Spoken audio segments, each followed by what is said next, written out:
बड़ी खबर इस वक्त मिल रही है।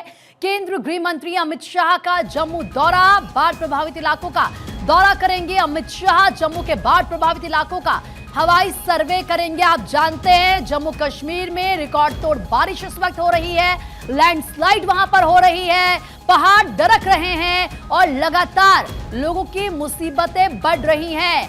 बाढ़ से आप कह सकते हैं कि कई गांव इस वक्त प्रभावित हैं, कई जिले इस वक्त प्रभावित हैं। अब ऐसे में जम्मू का दौरा केंद्रीय गृह मंत्री अमित शाह का, बाढ़ प्रभावित इलाकों का वो दौरा करेंगे। वहां पर किस तरीके से हवाई सर्वे वो करेंगे, निरीक्षण वो करेंगे। लगातार जम्मू कश्मीर में बारिश हो रही है और ये कहा जा रहा है कि अभी सितंबर में भी इसी तरीके से बारिश होगी।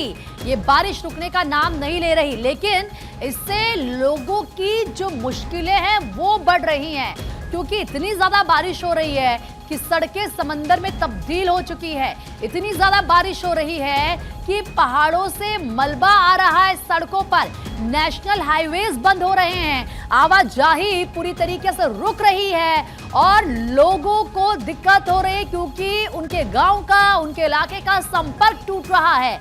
और ये कहा जा रहा है मौसम विभाग की तरफ से कि अभी भी हालात ऐसे ही बने रहेंगे, ज्यादा बदलाव होता हुआ नजर नहीं आएगा। और जब तक ये समझिए आप कि अच्छे से बारिश बंद नहीं हो जाती है, जब तक वहां पर मौसम फिर से सामान्य नहीं हो जाता है, तब तक सिचुएशन नहीं बदल सकती है। क्योंकि जब तक काम होता है फिर बारिश हो जाती है, फिर हालात वैसे ही हो जाते हैं, सड़कें टूट जाती हैं, पहाड़ों से मलबा सड़कों पर आ जाता है, बड़े बड़े बोल्डर वहां पर रास्ते पर आ जाते हैं, लोगों की जान को खतरा होता है। जो ये समझिए कि यात्री हैं उनको भी एक डर रहता, हाथ दरक जाए, उनकी गाड़ी पर आ जाए। तो ऐसे में जो फिलहाल सिचुएशन है वो आप कह सकते हैं कि क्रिटिकल है। ऐसे में गृह मंत्री अमित शाह का जम्मू का दौरा, जम्मू कश्मीर में बाढ़ प्रभावित इलाकों का वो हवाई सर्वे करेंगे, अधिकारियों को दिशा निर्देश भी देते हुए नजर आएंगे। अभी तक आप देखिए बड़ी तबाही हुई है जम्मू कश्मीर में बारिश से, बाढ़ से, लैंडस्लाइड से। और जब ये अमित शाह का दौरा है तो कहीं ना कहीं लोगों को भी एक उम्मीद होती है कि जल्द उन तक राहत पहुंचाई जाएगी, या फिर किस तरीके से वो ये उम्मीद करते हैं कि मदद का ऐलान किया जाएगा। लेकिन फिलहाल हवाई सर्वे करते हुए गृह मंत्री अमित शाह नजर आएंगे, बाढ़ प्रभावित इलाकों का वो हवाई सर्वे करेंगे।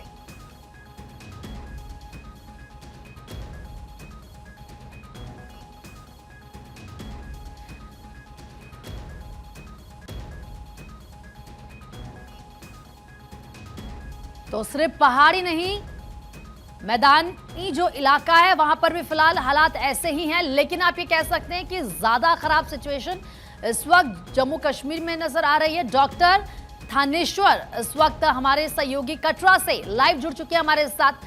थानेश्वर, क्या अपडेट है वहां से? हालांकि गृह मंत्री अमित शाह का हवाई सर्वे भी थोड़ी देर में होगा, जो बाढ़ प्रभावित इलाके उनका वो हवाई सर्वे करेंगे। लेकिन सबसे पहले जरा मुझे बताएं कि आज किस तरह का मौसम है, क्या अपडेट, क्या तस्वीर है? देखिए, सुबह से यहाँ पे चटक धूप निकली हुई थी, लेकिन अभी थोड़ा बारिश का मौसम बनना शुरू हो गया, बादल छा गए। मैं अपने कैमरामैन से कहूंगा आपको जूम करके पीछे दिखाएंगे कि पहाड़ों में ऊपर जो है बादल साफ नजर आ रहे हैं, जिसको लेकर यहाँ के लोगों को एक बार फिर से डर सताने लगा है कि कहीं बारिश ना हो जाए। और बारिश होती है तो यहाँ कहीं ना कहीं पहाड़ दरकते हैं, पहाड़ों से लैंडस्लाइडिंग होनी स्वाभाविक है। इसको लेकर मौसम विभाग ने भी हालांकि अलर्ट जारी किया हुआ है कि आज रात 11 बजे तक भारी बारिश हो सकती है। इसको लेकर स्थानीय प्रशासन भी अलर्ट मोड में है और उसके साथ साथ स्थानीय लोग भी अलर्ट मोड में है। इसी अलर्ट को देखते हुए दर्शन ड्योढ़ी से लेकर एशिया चौक तक के सारे होटल, जितने भी होटल हैं, उन सभी होटल और व्यापारिक संस्थान को एसडीएम पीयूष गिरोत्रा ने बंद करने के आदेश दे दिए हैं। सख्त शब्दों में कहा है कि यदि कोई कमर्शियल गतिविधि इस रोड पर करेगा तो उसके खिलाफ सख्त कानूनी कार्रवाई की जाएगी। क्योंकि ये जो एरिया है बाणगंगा के पास का लगता एरिया है, यहाँ आसमान जो पहाड़ है, पहाड़ों से लैंडस्लाइडिंग होकर नीचे सीधे सीधे पत्थर गिर रहे हैं, जिससे कभी भी कोई अनहोनी घटना हो सकती है। आप देख सकते हैं कि मैं उसी दर्शन ड्योढ़ी से और वो जो एशिया चौक को जाता है रोड पर, सभी दुकानें जो है लगभग बंद हैं। इक्का दुक्का दुकान जो खुली है वो भी जरूरी वस्तुओं की है, जिसमें चाय होगी, ब्रेड या दूसरा ग्रोसरी की कोई दुकान खुली है, वरना सभी की सभी कमर्शियल गतिविधियों की दुकानें बंद की गई हैं। और इसके साथ यह भी कहा है कि जब यह डिजास्टर खत्म हो जाएगा उसके बाद पीडब्ल्यूडी डिपार्टमेंट आकर इन सभी कमर्शियल गतिविधियों का सर्वे करेगा, वो सर्वे रिपोर्ट देगा कि अब ये रहने लायक है, ये कमर्शियल गतिविधियों के लायक है, तभी आप इसमें कमर्शियल गतिविधियां शुरू कर सकते हैं। इसको लेकर होटल इंडस्ट्री का कहना है कि ये जो अभी डिजास्टर आया वो सब बातें तो ठीक है, लेकिन ये जो बंद किया गया है, बंद की वजह से जो नुकसान हो रहा है, क्या सरकार इसका कोई मुआवजा भी देगी? होटल एसोसिएशन के लोग जो है अभी कुछ ही समय में ज्ञापन देने के लिए भी जा सकते हैं। और कहीं ना कहीं ये उम्मीद भी वो लोग करते हैं कि राहत उनको दी जाएगी। अच्छा, क्योंकि गृह मंत्री अमित शाह का हवाई सर्वे होना है, कितनी देर में ये हवाई सर्वे होगा, इसको लेकर क्या इंफॉर्मेशन मिल रही है? अभी जो जानकारी निकल कर आ रही थी कुछ ही देर पहले, करीब आधा घंटा पहले उच्च अधिकारियों से मीटिंग करके, उच्च स्तरीय मीटिंग करके अमित शाह निकले हैं और अभी वो वहां पर जम्मू के आसपास के क्षेत्र का जो है वो बाय रोड सर्वे कर रहे हैं। बाय रोड उनके साथ मुख्यमंत्री साथ में है और प्रशासनिक अधिकारी साथ में, जो जो नुकसान हुआ है उसके बारे में उन्हें वहां पर विस्तार से बताया जा रहा है। जब ये रोड, पूरा रोड का जो सर्वे, बाय रोड सर्वे के लिए जा रहे हैं, ये कंप्लीट हो जाएगा, उसके बाद यदि मौसम ठीक रहा तब वो एरियल सर्वे के लिए निकलेंगे। कहा जा रहा है कि वो एरियल सर्वे में कटरा भी आ सकते हैं, किश्तवाड़ा भी जा सकते हैं और काफी लंबा एरिया के अंदर वो एरियल सर्वे करेंगे। अब वो किस समय तक एरियल सर्वे के लिए रवाना होंगे, इस बारे में अभी कोई ऑथेंटिक जानकारी नहीं दी गई है, क्योंकि अभी इस समय जो मौजूदा समय, इस समय वो जम्मू के जो बाय रोड एरिया है उसमें बाय रोड सर्वे कर रहे हैं। जी अच्छा, बाय रोड ये सर्वे किया जा रहा है। थानेश्वर, ये भी हो सकता है क्योंकि जिस तरीके से बाढ़ प्रभावित इलाके हैं, कहीं ना कहीं लोगों को भी ये उम्मीद होती है कि गृह मंत्री आ रहे हैं तो शायद किस तरीके की राहत उनको दी जाए, ऐसा भी कुछ हो सकता है? देखिए, उम्मीद भरी नजरों से सभी देख रहे हैं। हालांकि सेंटर की तरफ से एक डिजास्टर में का जो आंकलन करने के लिए एक स्पेशल टीम आ रही है, जो हरियाणा, पंजाब, हिमाचल, उत्तराखंड, कई स्टेट के अंदर जाएगी, वो रिपोर्ट बनाकर जो देगी उसके बाद ही हो सकता है कि कुछ सरकार, केंद्र सरकार कुछ मुआवजा राशि इन सबके लिए दे। लेकिन अमित शाह जब अभी आए, अभी सर्वे कर रहे हैं, अभी उम्मीद कमी है कि वो अभी कुछ टेम्परेरी तौर पे कुछ रिलीफ देंगे, क्योंकि अभी ये नहीं मालूम हो रहा है कि कोई रिपोर्ट ऐसी ऑथेंटिक नहीं है कि किसको कितना नुकसान हुआ है, क्योंकि अभी तो चारों तरफ पानी ही पानी भरा हुआ है। इसके साथ साथ कुछ मकान गिरे हैं कि अलग अलग जगह पर है और बहुत ज्यादा नुकसान है। किसका कितना नुकसान है इसका आंकलन लगाने के लिए जैसे स्थानीय प्रशासन की टीमें भी उसकी रिपोर्ट बना के देंगी और जो केंद्र की तरफ से टीम आएगी वो भी अपने हिसाब से रिपोर्ट बनाएगी, उसके बाद जाकर डिसाइड होगा कि किसको कितना मुआवजा दिया जाए। बिल्कुल, रिपोर्ट के बाद ही ये तय होगा। लेकिन फिलहाल क्योंकि आपने कहा कि वहाँ पर धूप तो आज चटक निकली है, तो क्या जो स्कूल्स हैं, कॉलेज हैं, और वैसे भी आज तो मंडे है, तो क्या स्कूल कॉलेज खुल गए हैं फिर से? 3 सितंबर तक के स्कूल कॉलेज के लिए दोबारा बंद कर दिए गए हैं, क्योंकि 2 सितंबर तक भारी बारिश का अलर्ट घोषित किया गया। इसको देखते हुए प्रशासन ने जम्मू संभाग के 3 सितंबर तक सभी स्कूल कॉलेज बंद करने के आदेश दिए हुए हैं। मैं एक स्कूल की आपको दिखाऊंगा कि मेरे सामने जो आप देख सकते हैं स्कूल है, ये आज इस समय बंद पड़ा हुआ है, कोई बच्चा यहाँ नहीं है, क्योंकि 3 सितंबर तक इसको बंद करने के आदेश दिए गए हैं। अब 3 सितंबर के बाद यदि मौसम विभाग अलर्ट जारी करता है बारिश का, तो इसको आगे भी बढ़ाया जा सकता है। यदि मौसम विभाग कहता है कि अब बारिश होने की संभावना नहीं है, तब स्कूलों के दोबारा 4 तारीख से स्कूलों में दोबारा से बच्चों का आवागमन शुरू हो जाएगा। सब कुछ मौसम विभाग पर डिपेंड है कि मौसम विभाग किस तरह का अलर्ट जारी करता है। जी बिल्कुल, मौसम विभाग की तरफ से क्योंकि जाहिर सी बात है पूरी इन्फॉर्मेशन आगे को लेकर दी जाती है कि कैसा मौसम रहेगा। 3 सितंबर तक आपने कहा कि स्कूल कॉलेज बंद रहेंगे, लेकिन कहीं ना कहीं हम देखते हैं थानेश्वर, इससे जो स्टूडेंट्स हैं उनको काफ़ी ज़्यादा नुकसान होता है, उनकी पढ़ाई का लॉस होता है। और इस साल की तो अगर हम बात करें, जम्मू कश्मीर में रिकॉर्ड तोड़ बारिश हुई और ये कहा जा रहा है कि सितंबर में भी ऐसी बारिश होगी। देखिए, इस बार जम्मू कश्मीर ही नहीं, अगर मैं कहूं हरियाणा की बात करूं, पंजाब की बात करूं, उत्तराखंड की बात करूं, हिमाचल की बात करूं, पूरे नॉर्थ के अंदर आप देखेंगे कि पूरा जो बारिश है वो बारिश ने पिछले सभी रिकॉर्ड तोड़ दिए। अगर आप पंजाब देखेंगे तो 70% के आसपास पंजाब बाढ़ की चपेट में आ गया है। घग्गर नदी होगी, घग्गर नदी होगी, या उसके साथ साथ टांगरी नदी होगी, जितनी नदियां हैं, जितने दरिया हैं, वो सारे के सारे उफान पर है। चारों तरफ देखा जाए तो डिजास्टर हुआ पड़े। चारों तरफ अगर आप एयर सर्वे करेंगी तो चारों तरफ पानी ही पानी नजर आ रहा है। सभी रिकॉर्ड टूटा है। मानता हूं बच्चों की पढ़ाई का नुकसान होता है, लेकिन डिजास्टर है, प्राकृतिक आपदा, इसके आगे किसी की कुछ नहीं चलती। पेरेंट्स से प्रशासनिक अधिकारी इन्होंने अपील की है कि अपने बच्चों को घर पर ही पढ़ने के लिए कहें, और जब तक ये डिजास्टर नहीं रुकता, जब तक मौसम विभाग। मैं आपको रोक रही हूं। इस वक्त तस्वीरें अपने दर्शकों को सीधी दिखा रहे हैं गृह मंत्री अमित शाह, यहां पर सर्वे कर रहे हैं। हालांकि पहले जानकारी ये थी कि हवाई सर्वे करेंगे, फिलहाल इस वक्त आप उनको देख रहे हैं, उन लोगों के बीच में मौजूद हैं। खुद यहाँ उनके साथ आपको एलजी भी नजर आ रहे हैं। देखिए किस तरीके से एक एक चीज को समझ रहे हैं एलजी मनोज सिन्हा। गृह मंत्री अमित शाह अधिकारियों के साथ बातचीत करते हुए जायजा लेते हुए जो नुकसान हुआ है उसका आकलन करते हुए अगर मैं गलत नहीं हूं तो शायद सीएम भी उनके साथ इस वक्त तस्वीरों में पीछे की तरफ नजर आ रहे हैं, सीएम उमर अब्दुल्ला, क्योंकि आप देखें लगातार जम्मू कश्मीर में बारिश हुई है।